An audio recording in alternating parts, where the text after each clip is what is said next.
Hello everyone, आप सभी दोस्तों का स्वागत है। इस वीडियो में डिस्कस करने वाले हैं एक और main board IPO Temsens instrument India IPO को हम लोग देखने वाले हैं, क्योंकि इस कंपनी की स्पेसिफिक ग्रे मार्केट प्रीमियम को 18 अगस्त को डिस्कस करने के पीछे की वजह है कि इस तरीके की ऐसी इशू साइज वाली आईपीओ की ग्रे मार्केट प्रीमियम पहली बार इतनी बेहतरीन प्रीमियम के साथ कारोबार करती हुई दिख रही है। तो इसके हम लोग जो अप्लाई करने की प्लानिंग आने वाले समय में आप लोगों की किस तरीके से कैसी रहनी चाहिए, कंपनी की बेसिक इन्फॉर्मेशन को इस वीडियो में देखने वाले हैं। सो वीडियो को इन तक देखिएगा और ऐसे ही daily IPO grey market premium से जुड़ी अपडेट के लिए चैनल को सब्सक्राइब कर लीजिए। साथ ही कमेंट्स में टेलीग्राम ग्रुप का लिंक दिया गया है, वहाँ भी जुड़ सकते हो टाइम पे update. First of all first IPO के बारे में बात करते हैं तो यहाँ पे आप लोगों को फर्स्ट यदि हम लोग आईपीओ की बेसिक इन्फॉर्मेशन को देखें तो टेमसेंस इंस्ट्रूमेंट इंडिया आईपीओ को देखें तो ये आईपीओ यहाँ पे परसों से 20 अगस्त से आईपीओ ओपन होगी।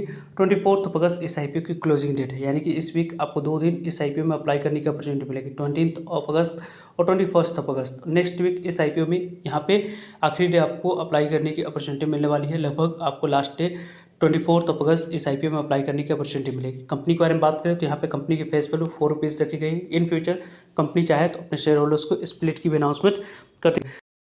कंपनी की जो प्राइस बैंड है उसके अकॉर्डिंग 285 रुपीज़ कंपनी की लोअर प्राइस बैंड रखी गई है। और इस आईपीओ की जो अपर प्राइस बैंड है उनके बारे में बात करें तो यहाँ पे अपर प्राइस बैंड इस कंपनी की 300 रखी गई। इसी 300 अपर प्राइस बैंड पे आपको अप्लाई करनी है। इसी 300 अपर प्राइस बैंड पे अप्लाई करते समय यहाँ पे 150 equity share 150 equity share minimum एक लॉट अप्लाई करते समय आपको सिलेक्ट करनी हुई। कंपनी की जो टोटल इशू साइज है वो आप लोगों को देखा जाए तो मीडियम इशू साइज वाली आईपीओ हम लोग को दिख रही है। लगभग 1000 करोड़ के नीचे वाले इशू साइज में अलॉटेड मिलने की चांस वैसे कम रहती है। तो किस तरीके से कैसी अलॉटेड मिलने की चांस आपकी बढ़ सकती है उसको आगे हम लोग डिस्कस करेंगे। 95 रुपीज़ कंपनी के टोटल इशू साइज में से फ्रेश इशू और रेस्ट ऑफ अमाउंट्स के बारे में बात करें तो ऑफर फॉर सेल है, जिसके माध्यम से प्रमोटर्स और existing share holders 1,85,00,000 equity share sale करते हुए इस आईपीओ में दिख रहे हैं। बुक बिल्डिंग आईपीओ है, बीएसई एनएसई दोनों जगह पर कंपनी की लिस्टिंग होने वाली है। रही बात इस आईपीओ की आने वाले समय में इंपॉर्टेंट डेट्स के बारे में बात करने की, जो कि 20 अगस्त इस आईपीओ में अप्लाई करने के लिए पहला दिन रखा गया। वैसे कल के डेट में लेट नाइट में इस कंपनी की एंकर इन्वेस्टर लिस्ट हम लोग को आते हुए दिखेगी। उसमें कौन कौन से इंटरेस्टिंग नाम दिख रहे हैं वो भी इंपॉर्टेंट रहेगा देखना। कंपनी के बारे में बात करें तो यहाँ पे आप लोग को इस कंपनी की 25 अगस्त क्लोजिंग डेट अलॉटमेंट डेट रखा गया और 26 अगस्त यहाँ पैसे रिफंड करने की डेट, 26 अगस्त डिमेट अकाउंट में शेयर को क्रेडिट करने की डेट, 27 अगस्त को कंपनी की लिस्टिंग बीएसई एनएसई दोनों जगह पर होने वाली है। कंपनी की बात करें तो यहाँ पे आप लोग को मिनिमम इस आईपीओ में एक लॉट अप्लाई करने की प्लानिंग करें तो 15,000 अमाउंट्स की रिक्वायरमेंट है। स्मॉल HNI की बात करते हैं तो लगभग आपको 2,10,000 अमाउंट तक की रिक्वायरमेंट दिख रही है। बिग HNI के बारे में बात करें 10,05,000 अमाउंट्स की यहाँ पे रिक्वायरमेंट दिख रहा है। कंपनी के बारे में बात करें तो यहाँ पे आप लोगों को इस आईपीओ में लगभग आपको जो रिटर्न ऑन इक्विटी इस कंपनी की है वो आपको काफ़ी अच्छी दिख रही है। लगभग यहाँ पे 13.54% की है। और रिटर्न ऑन कैपिटल एम्प्लॉयड के बारे में बात करें 21.61% की। डेट इक्विटी काफ़ी कंट्रोल में, जो कि company fresh issue 95 crore raise करी, उसमें से कंपनी को के द्वारा डेट टू इक्विटी रेशियो को भी यहाँ पे कम करने के लिए यूज़ करी जाएगी। साथ साथ 13.55% रिटर्न ऑन नेटवर्थ है और 15.59% प्रॉफिट आफ्टर टैक्स मार्जिन है। एबिटा मार्जिन 24.83% की है। और इस कंपनी की NAV के बारे में बात करें 61.66 की है। प्राइस टू वैल्यू 4.87 की दिख रही है।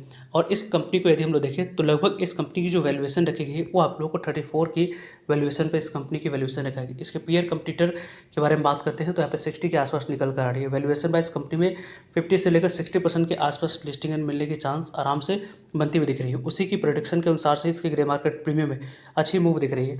वैसे इस आईपीओ में आपकी अलॉटमेंट मिलने की चांस कैसे बढ़ सकती है उसको यदि हम लोग देखें तो पहले आप लोगों को इस आईपीओ में अलॉटमेंट मिलने की चांस को यदि आप लोग देख रहे हैं तो यहाँ पे आपको आने वाले समय में प्रत्येक फैमिली मेम्बर्स या फ्रेंड्स के डीमेट अकाउंट यदि है तो उनके डीमेट अकाउंट से एक एक लॉट यदि आप अप्लाई करेंगे तो अलॉटमेंट मिलने की चांस ऑब्वियस है यहाँ पे आपकी बढ़ती हुई दिख सकती है।